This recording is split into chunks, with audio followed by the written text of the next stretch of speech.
David Dairel, vous êtes directeur commercial chez Ritchie Bros. Comment se comporte le marché de l'occasion aujourd'hui en Europe et dans le monde? On a commencé début février à refaire des ventes en Europe, parce qu'on c'est saisonnier notre business. Et là on s'aperçoit depuis 2-3 semaines en Europe que les prix sont soutenus, comme ce qu'on avait pu apercevoir le dernier trimestre 2010. Donc il y a une augmentation des prix, on va dire, de l'ordre 10-15%.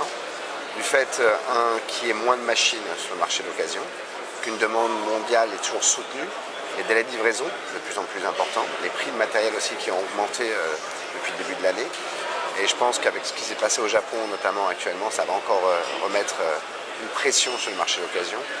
Donc je pense qu'on est sorti de la crise, on va dire, par rapport à 2009, parce qu'en 2009, les prix étaient vraiment descendus de 20, moins 20, moins 30%. Donc actuellement, je pense que les prix sont assez soutenus et ça va continuer.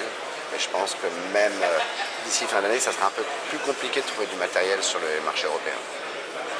Quels sont les projets de Ritchie Bros en France pour les années à venir? Les projets de Ritchie Bros, donc on a investi à Saint-Aubin en 2006, donc on développe notre modèle sur Saint-Aubin. C'est d'augmenter notre part de marché dans le marché d'occasion, tant à la fois dans le matériel de travaux publics, là où on est très présent et on connaît bien ce marché, dans le poids lourd et dans l'agricole. Donc on a développé l'an dernier une nouvelle place à Avignon, dans le sud de la France, pour essayer de régionaliser notre business model. Donc le terme de Ritchie en France c'était d'avoir 2-3 places. Pour l'instant, on va dire sur les 2-3 prochaines années, c'est de vendre à Saint-Aubin, faire 5 ventes. On fait 5 ventes donc, tous les 2 mois à peu près à Saint-Aubin-sur-Gaillon.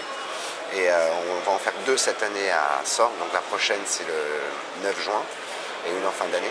Et après d'augmenter la cadence sur Avignon. Et après, si l'opportunité se présente, de développer une autre place, peut-être dans l'ouest de la France ou sur Bordeaux, dans l'Aquitaine par là. Voilà à peu près ce qu'on va faire dans le futur.